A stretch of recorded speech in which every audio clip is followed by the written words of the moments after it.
Good morning, everyone. My name is Gregory Holtz, Diversity Inclusion Liaison, and today's Diversity Speaks series is Best Practice Solutions to Mental Health Consequences of Child Sex Trafficking. This is a recorded session, so please be respectful and place yourself on mute during the presentation. If anyone needs captions for this presentation, it can be accessed by pressing the More tab, which is in the upper right-hand corner, then Language and Speech, and finally turn on Live Speech. If you have any questions, please place them in the chat and we will try to address them at the end of this presentation. On behalf of the Executive Director of the Pennsylvania Human Relations Commission, Chad Dion Lassiter, let me introduce to you Special Assistant to the Executive Director, Zulay Rojas, for opening remarks. S.A. Rojas, the floor is yours. Thank you, Gregory. I'd like to welcome everyone and thank you so much for taking the time out today to join us in this virtual space. For those of you who are outside of the Pennsylvania Human Relations Commission, welcome and thank you for joining us.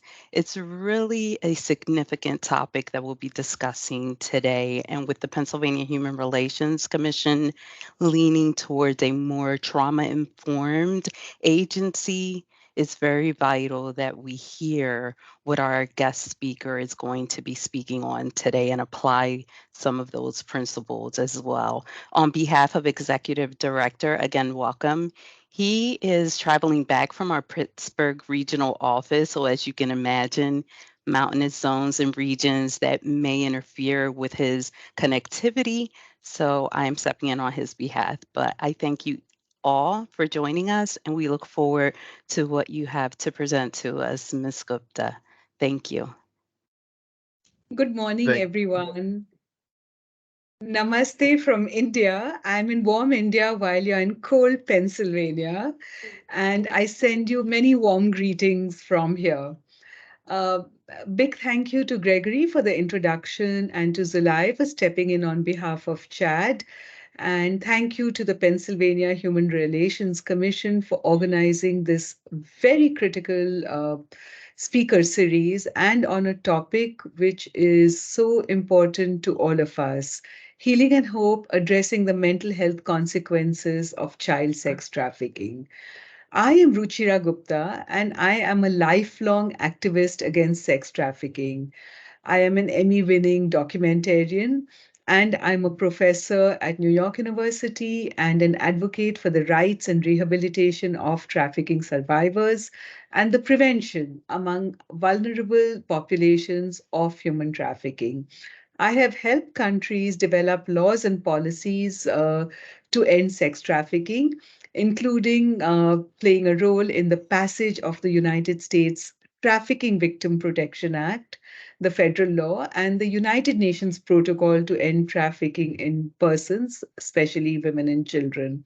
I have also helped countries like France and India, my own country, to help in passing laws which would decriminalize the victims so they would not be punished for somebody who took advantage of their lack of choices, and to shift the blame to traffickers and perpetrators. I have been doing this work against sex trafficking for more than 30 years. Uh, Majority of it with the United Nations in different countries, and also at the grassroots through a foundation that I set up to work inside red light areas to help victims of sex trafficking exit prostitution systems by finding sustainable and dignified pathways, and also to help children access education and other opportunities which are also based on dignity and sustainability. The NGO is called Apne Aap, and it is registered both in America and in India. And we have helped more than 20,000 women and girls exit systems of prostitution. My latest intervention to end sex trafficking is a book, and you see that behind me. It's called I Kick and I Fly. It's published by Scholastic in the US. It's a fiction story based on true life experiences. It's about a 14-year-old girl from a nomadic group who's about to be sold into the sex trade when the cattle fair comes to town. Her father works for the criminal overlord, and her mother is breaking stones on the highway. There is no food at home, and she is expelled from school when she kicks in the teeth of a class bully. Now, why does she kick in the teeth of the class bully? Because he begins to tease her when he notices that she steals an egg from the school food program to take back home to her mother and younger sister who are starving. And that's how my story begins.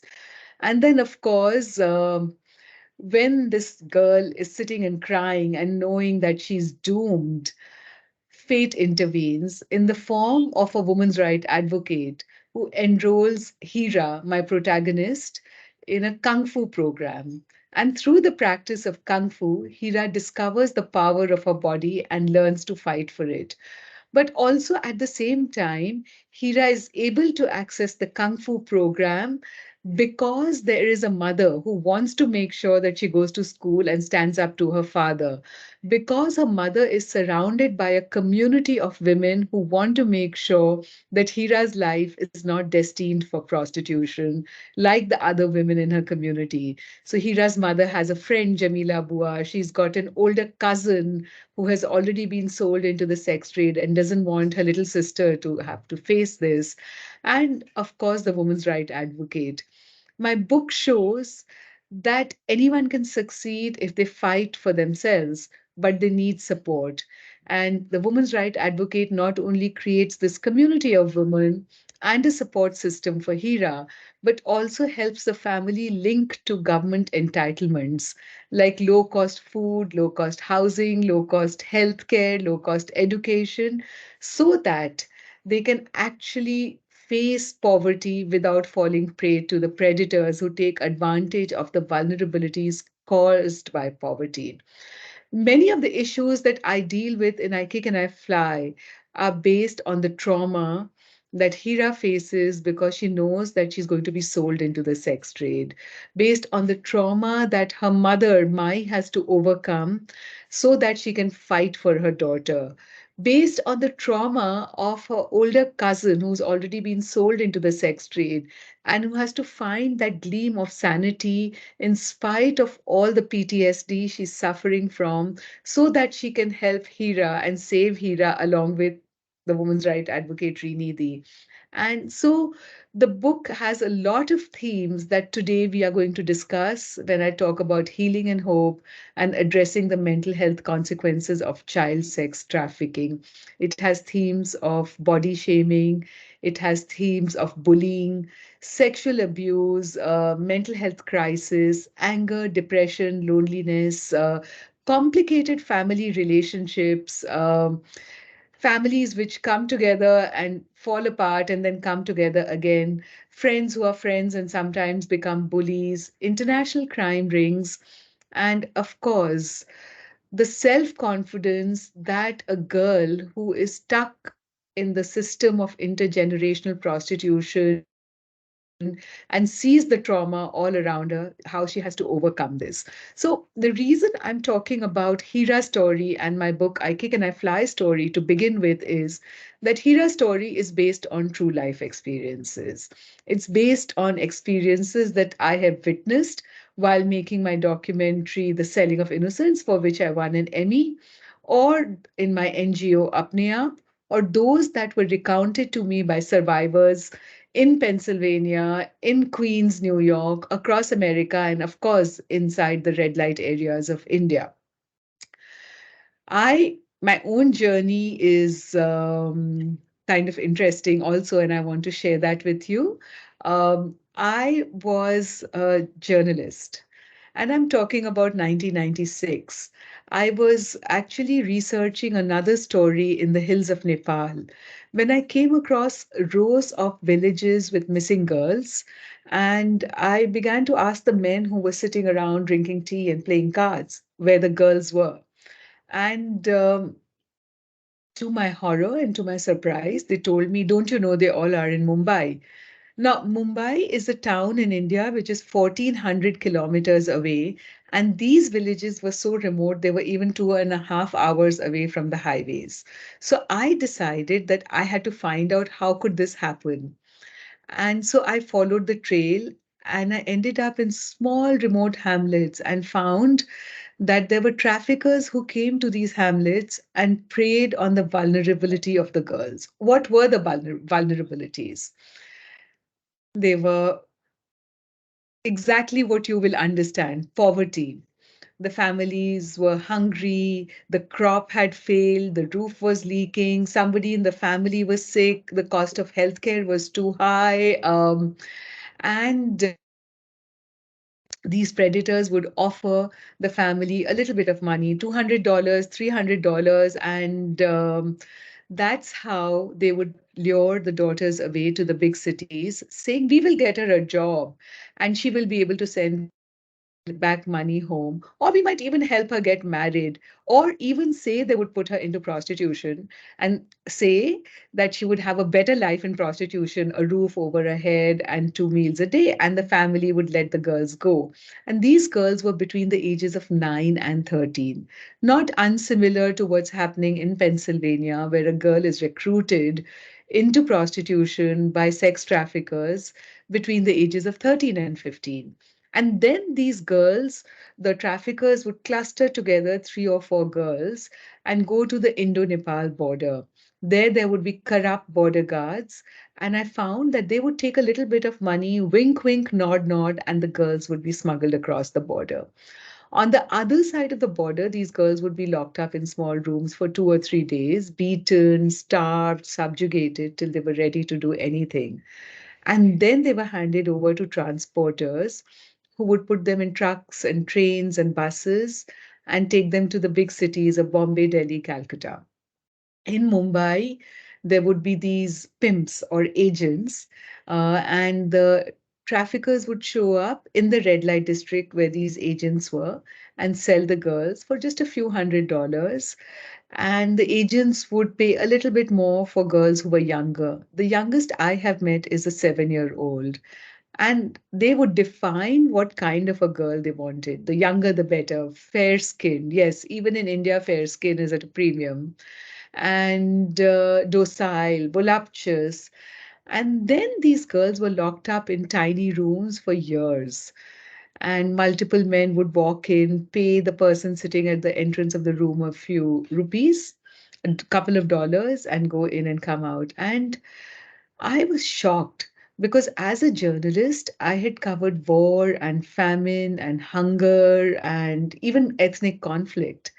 But I had never seen this kind of intimate violence done on one human being by another and on this scale. So I wanted to do something about it. I was determined that this should not exist in my lifetime, in my generation, in my world. So I ended up making a documentary on the subject, and the documentary is called The Selling of Innocence now. It's on my website, ruchiragupta.com. I won an Emmy for the documentary, and I was in New York at the Broadway Marquis Hotel. That time, Donna Shalala was the US Secretary of Health, and she presented the Emmy Award to me. And I was on stage, and when I was getting the award and I was looking at the audience, all I could see beyond the bright lights were the eyes of the women who had told me their story in the brothels of Mumbai. They had said, "Whatever has happened to us has happened. We want a different future for our daughters." So, based on that, I decided that I would use, in that instance when I was getting the award, I decided I would use my Emmy not to build a career in journalism, but to make a difference. I stepped off the stage and turned to Donna Shalala and I said, "Can you help me? I want to change laws and policies. I want to change the system which exploits girls." And she said, "What do you want?" So I said, "Connect me to senators so I can get a good law in the US. Connect me to the United Nations so I can create a better law for the world through the UN." And she did. And I went and showed the documentary to the US Senate and testified to the US Senate. And that then led to the passage of the Trafficking Victim Protection Act through a bipartisan law between Senator Brownback and Senator Paul Wellstone.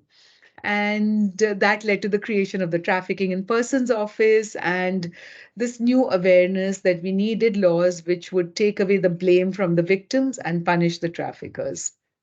I also did the same at the UN, showed the documentary to the UN delegates of 160 countries, and again asked for a similar law. And then, along with other NGOs and friends and allies, we were able to work together for the passage of the UN protocol to end trafficking in persons. At the same time, I felt passing laws is not enough. I needed to make change law by law, but also girl by girl, because the girls who were the most victimized had to tell me where the solutions were. And so I went back with my Emmy to the brothels of Mumbai. And I told the women that, listen, I promised to break your silence, to amplify your voice. I've done that. I've told your story. Here's the award. And the women that time told me, that's not enough. You have to do more. And I said, what more can I do? I'm a journalist. So they said, you have to help to educate our children. And I said, yes, that is true.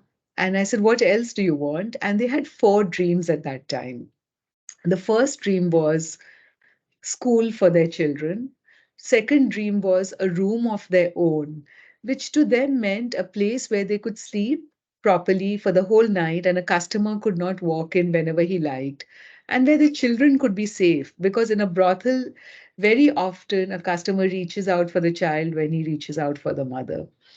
And the third dream they had was they said they wanted a job in an office, which seemed really impossible at that time because, if you imagine the brothels of Mumbai, they were like 20 rooms, rickety rooms, rat infested, iron bars on the window, just one exit, one toilet to 20 rooms, loud noise, people crying, shouting all the time, customers coming, vendors coming, alcohol, drugs, and three beds jammed in and children on the floor while the customers were on the bed with the mothers. It was horrible.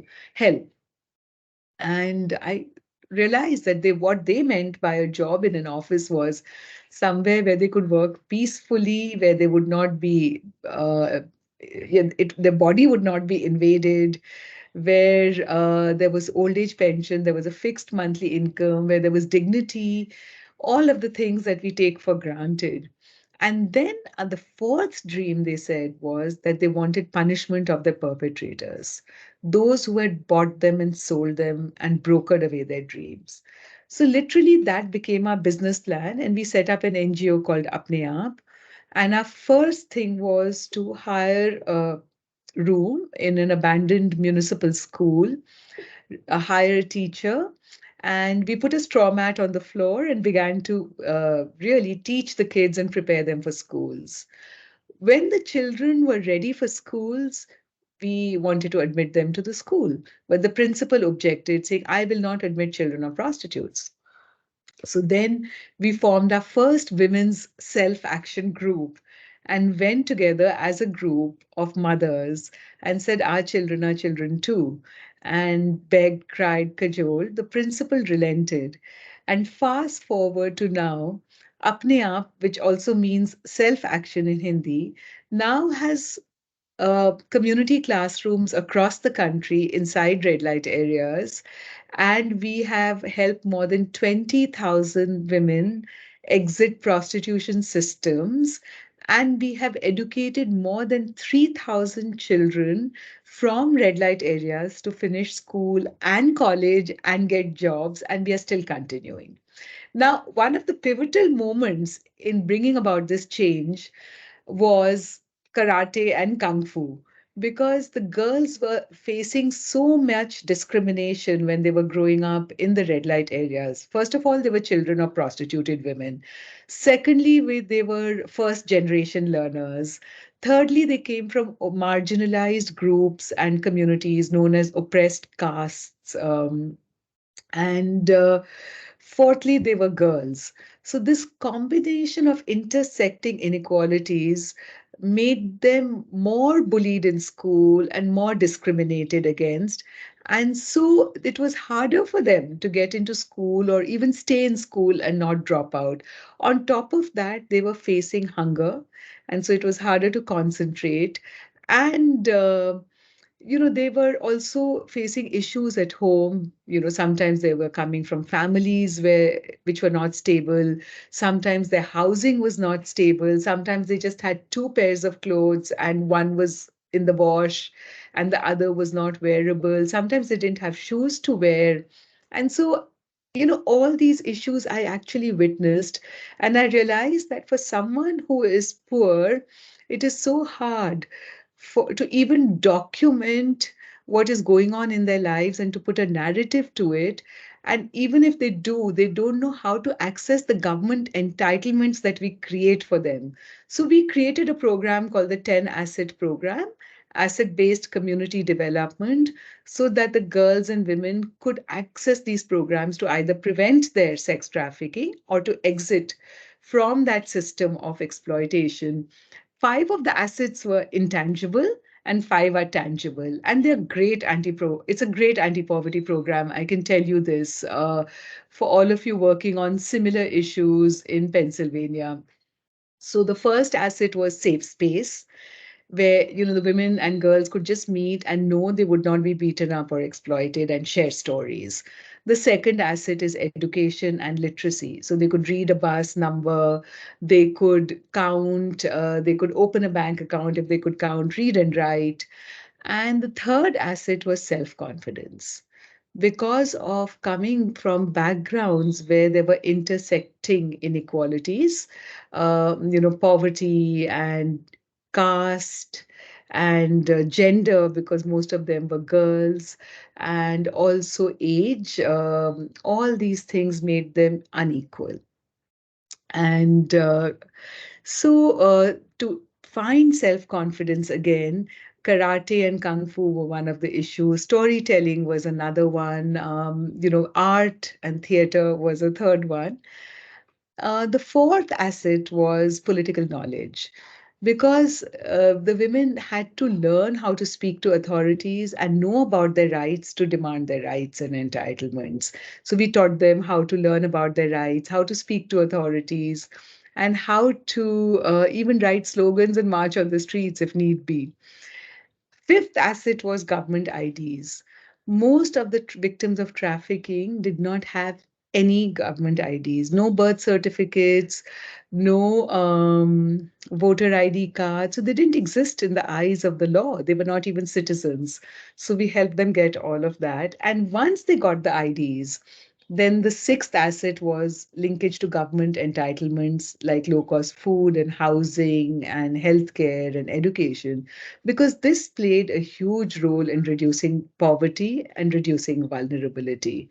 And then the eighth asset became savings and bank accounts, to have a little capital to start small businesses, learn how to keep some money in a bank account, livelihood, like then the eighth asset was livelihood linkages and training, so that they could actually stand on their own 2 feet and get some kind of occupation which was not based on exploitation. And the ninth asset was legal support, because there was obviously backlash from the traffickers. So, how to file a police complaint, how to testify in court, how to put a trafficker in jail, right? And then the 10th asset was friendship circles. So we organized the women into groups of 10 friends. So even if Apne Aap staff members were not there, they would at least have each other in a time of crisis.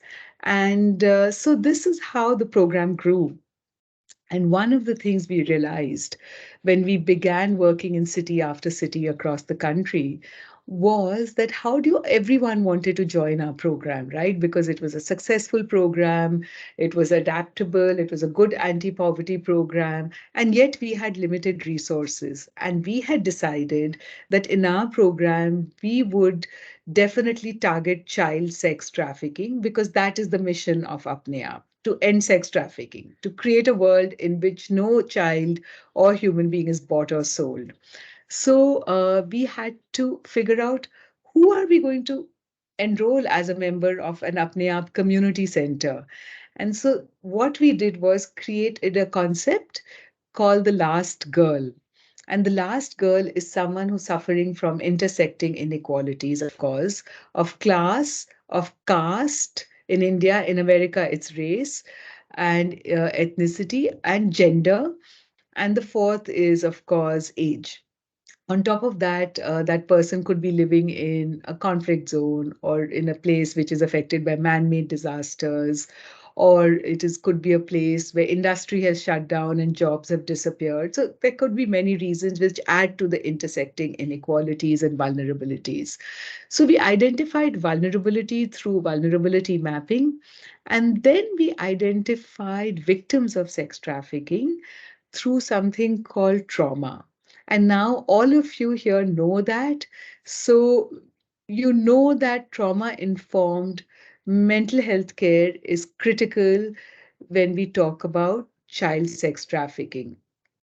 Because to understand the consequences of child sex trafficking, we must understand that there are physical and mental health consequences. The physical consequences of child sex trafficking are, of course, you can imagine, because of repeated body invasion. And after COVID, we know that if someone even coughs near us, we are scared that we'll catch the infection. Imagine intimate bodily contact that a child has to undergo for months and with multiple people. So I'm talking not even about sexually transmitted diseases. I'm talking about just getting low intensity fever and so many other things. Why is my voice echoing? Hello. Okay, good. What happened is also that, besides fever, there's also insomnia because the child has to stay awake and be available for the customer whenever they come. Backaches because they have to stand shivering in the streets waiting for a customer to pick them up. Uh, Anger, depression, these are now the mental health consequences. Alienation from the body because most of the children pretend they are not there, the teenage girls, when the customer is on top of them. It's called out of body experience. Plus, something called Stockholm syndrome, which is that they forget that there is any other human life outside and they become dependent on the people who are exploiting them and controlling them for any kind of kindness and human contact. And so they begin to think that this is my world and this cage is my life, and only this human being who's also beating me up is also giving me food, and I can't imagine a life outside this. So, this is an imprisonment without iron bars. And today, research is showing that girls and women in prostitution suffer from higher rates of PTSD than even returning war veterans. There is huge rates of mortality among victims of sex trafficking. The normal age of someone who's been trafficked for 5 years is they die by the time they're 30 or 35, either from disease or from the mental health consequences of everything they've undergone, including the violence, which I didn't even talk about, the verbal abuse and the physical abuse. So, one of the things we have to do is when we begin the process of healing is to identify a victim and how does their victimhood manifest itself. It manifests through PTSD, post-traumatic stress disorder, depression, anxiety, suicidal attempts, anger, because we cannot blame the victim for the anger issues they have. There's so much trauma and it has to come out somewhere. And of course, dependence on drugs and alcohol also leads to all kinds of mood fluctuations. In Pennsylvania, as in the rest of the world, we have to understand that this is not just a social issue, but it's a deeply personal one for the person who is victimized by the sex traffickers. The ramifications extend into every facet of a survivor's life, even from the ability to trust and form relationships to their educational and employment prospects. So, what are the best practice solutions which, because of my work with the United Nations and dealing with these thousands of traffickers in my own NGO and with other multilateral bodies, I have found certain patterns which I would like to offer to you, to the Pennsylvania Human Relations Commission, and all the participants who are listening today. And I hope these things are useful for you. Is trauma-informed mental health care. We must ensure that mental health professionals are trained to understand and address the specific traumas associated with sex trafficking. Therapy has to be accessible, culturally sensitive, and tailored to individual needs. And sometimes I know that resources are limited, but when we are talking about law enforcement, we also have to talk about healing at the same time for a victim. And that includes trauma informed healthcare. In fact, it's the foundational block for everything else. The second best practice is educational support. Now, it is very, very crucial that we provide counseling services in schools and shelters, training for educators on how to support systems who are victims of sexual abuse and sex trafficking, and also creating a safe and inclusive learning environment. Sometimes we may even need to create educational accommodation for survivors. Now, when I talk about counseling services in school, training for educators, how to support students, and creating a safe and inclusive learning environment, a critical part of this is, of course, training of teachers and parents, because very often teachers and parents may say, how do I discuss such tough subjects with a teenager? You know, they feel uncomfortable to talk about these subjects. But remember, that a conversation on these tough subjects may save a life. It may stop that person from, that child, that youth from committing suicide. It may also help that person from the downward spiral in their life that they have got into by giving them some clues. So do have this conversation, but have it in a non-judgmental way. Find tools and materials where you can maybe have conversations which are age appropriate, which will not scare the students, which may give them some hope and some facts. And of course, I have just finished writing, and that is one of the reasons why I wrote I Kick and I Fly for Scholastic, because I'm hoping to get into all schools and classrooms and to teachers and parents with this book, because by discussing Hira, my 14-year-old girl in a red light area in India, I'm hoping that parents and teachers in the US will be able to discuss these tough subjects of bullying, body shaming, sexual abuse, how do predators operate, how does a girl fight back, all these things. They might find clues which are useful through a discussion of an extreme case of a girl from a nomadic tribe in India. Scholastic has also prepared a discussion guide to go with the book. So you might find it useful. I'm just saying that there are tools like this out there which are based on hope and on truth. So these are ways, and we can find many others. There are more resources on my website on ruchiragupta.com for parents, teachers, and students.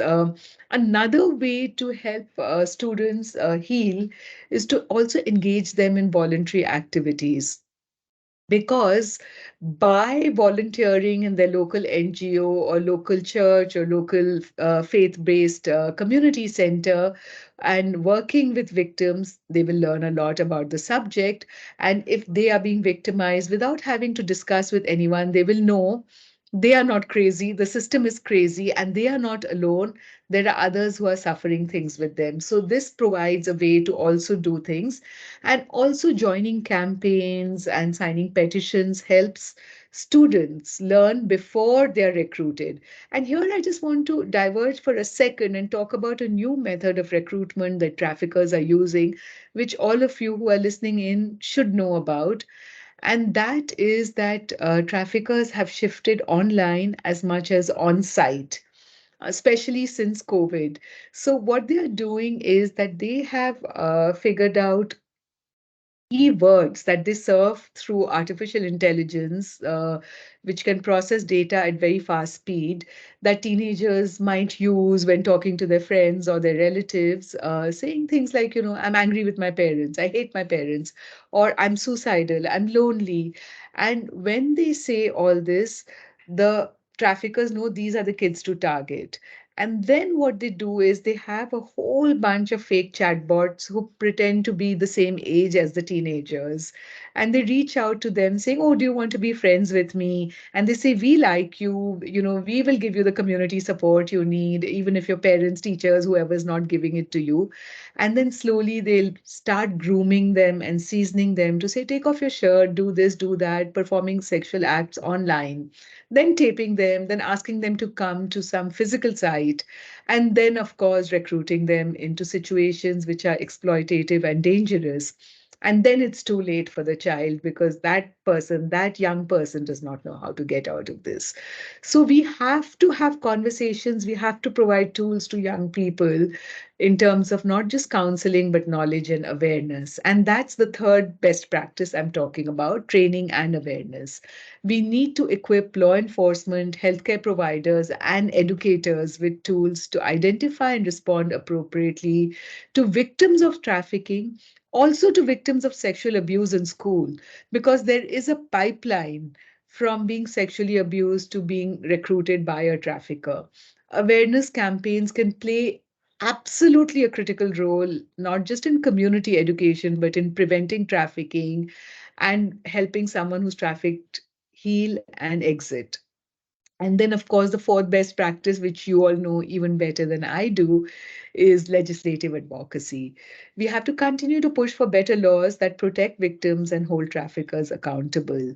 Because if a person is vulnerable and that person is life is marked by intersecting inequalities, one of the things which does help them is legal protection. They can't stand up to a trafficker without legal protection. So we have to hold traffickers accountable. The PHRA is a powerful tool in this regard, but our work is not over at all. And then the fifth and very most important tool is community effort. Even in my book, I Kick and I Fly, I show that there is nothing more powerful than a community coming together around something it cares about. Even if you're powerless, suddenly you become powerful when you work together for something you care about. And here it was just a group of women living in a dirt strip, all very, very poor. And yet they came around to say, we want to send our daughters to school. And it helped, it worked. So recovery is not just the responsibility of the victim, it's a community effort. We must build networks of support that include NGOs, survivor groups, and local communities. And these are the five best practices that I have to offer you. And I want to end by saying the journey of healing is long and complex. Prevention is, of course, better than being victimized by the sex traffickers. With concerted efforts and compassion, we can provide young survivors with a chance for a better future, and those at risk, the difference between being trafficked and not being trafficked. Let's all pledge to advocate for policies and practices that not only prevent trafficking, but also support the healing and empowerment of those who have endured these ordeals. In conclusion, I urge each one of you as members of the PHRC to be champions of this cause. Join the community with my book and my activism. I'm passing the baton to you. Go to my website, ruchiragupta.com, sign my freedom pledge, write to your senators, and ask them to keep working to create better laws and policies. Your governor is already taking the lead. I saw how much work he's doing to prevent child sex trafficking, Governor Josh Shapiro in the state of Pennsylvania. I think he's a great role model for other state governors to follow. And together, let's build a world where children are safe, where survivors are supported, and where hope prevails over despair. Let's create a world in which no child is bought or sold.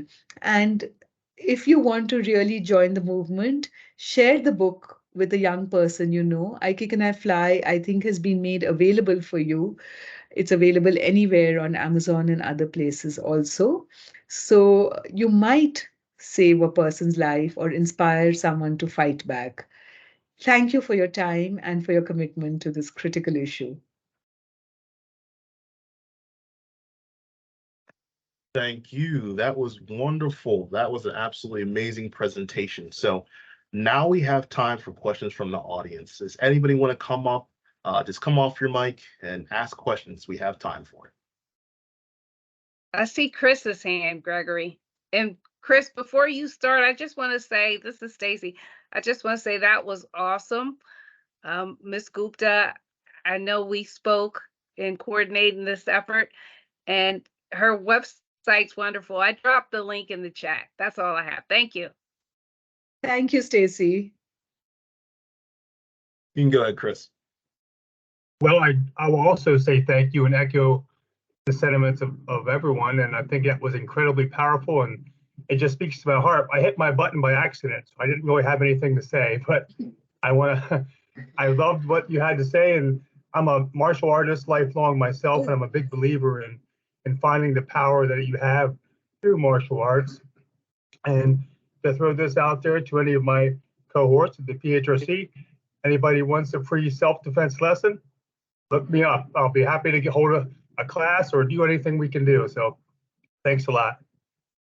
That's great. That's wonderful. See, you've already joined the movement. Yeah, one of the things that stood out to me throughout your presentation is like the need for a healthy community that you can either go one of two directions. You can either go to a community that uplifts and takes care of you, or a community that kind of abuses you and drains you of your vitality. If you can talk a little bit more about the importance of having a healthy community and surrounding yourself with that. That's absolutely critical, literally. Communities which have, there's a term in academia called social capital. And, as much as we have economic capital, we need social capital in our lives. And tight-knit communities which work together and support each other through crisis have less sex trafficking than communities which shame and put fear into people and blame them for being either poor or being marginalized, and it's actually no fault of theirs. So we need communities, first of all, which can communicate with each other in a just way, which can think about the future of the young people, and instead of blaming them for their ambitions and their desires, teaching them how to find a safe way to fulfill those ambitions and desires, and also watching out for signs where a girl or even a boy these days, right, could become a victim of a predator, and equipping the young. Because remember that there are some communities which are silent about difficult subjects because they think these are not age appropriate, or these are not appropriate for girls, or whatever. But actually, what that silence does is it creates more danger. Remember, traffickers operate in the dark. And so that silence is like darkness in which they operate because the kids are not informed. They're ignorant, and they can be easily taken advantage of. Whereas if the silence is broken, there is more chance, because secrets are not good for anyone, not for any community. And so if that silence is broken and we equip our young people with knowledge and awareness, they have a much better chance of negotiating all the lures and the seductions and the coercion of the traffickers, which are becoming more and more sophisticated as we are going along. So instead of scaring them, it's better to discuss it with them, give them hopeful ways to challenge these issues, and give them the tools that they need. And in the context of the community, as I mentioned to you earlier, that very often the communities start blaming the victims, that, oh, such and such person is a bad girl. But that person is not a bad girl. She's a 14-year-old, and she has desires and she has hopes and she has dreams, and she's just trying to figure out a way. But if she had knowledge and tools, she would know how to protect herself. She does not have that. And the other thing that communities can do is not just not victim blaming, but not shaming and not creating fear. A community which lives in fear, where the young live in fear, and leads to more ignorance because then the young are afraid to speak up and they look for other friends and partners outside the community, and those could be more dangerous. So, if there's an open community, the young will learn to trust each other and the adults in that community. But if the adults in the community are not looking out for the young and creating an open environment, open to communication, open to activities, then the young are more likely to go into dangerous situations. Wow, absolutely. Absolutely agree with everything that you just said. Is there any other questions that we have from the chat? And in terms of community, I also one more thing I wanted to mention quickly because I just remembered it, that integrated communities, where there are no divisions along lines of caste. In India, of course, it's caste and tribe and class, but where communities tend to mingle together. There is much more open dialogue and communication, and the young are more aware and knowledgeable. So it gives them better tools to negotiate again. So integrated communities are also very important.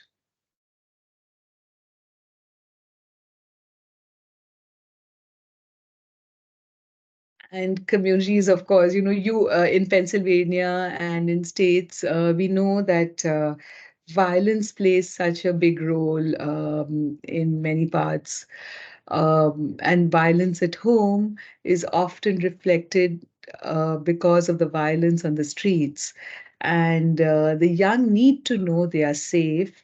So we have to make sure that campuses are free of violence, schools are free of violence, because otherwise young people will look for safe spaces online, which they imagine are safe spaces, and though they could also be predators.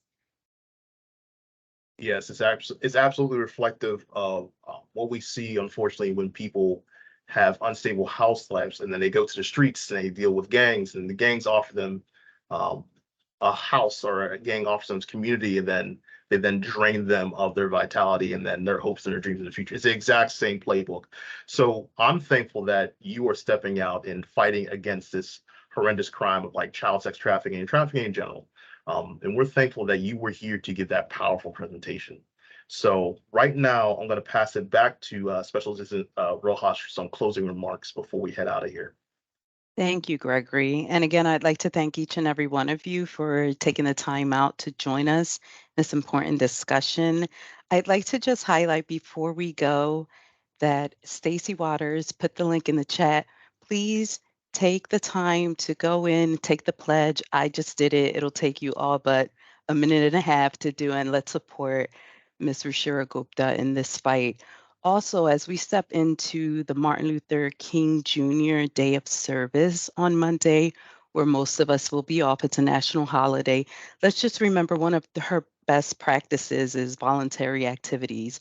Whatever that looks like, serving on that day, remember that it's important also to serve and to give, because one of Executive Director's favorite quotes from Dr. Martin Luther King is, "We must accept finite disappointment, but never lose infinite hope," right? And I'll just add to that what Ms. Gupta shared with us, that hope prevails over despair. So I thank you so much. Thank each and every one of you. Namaste.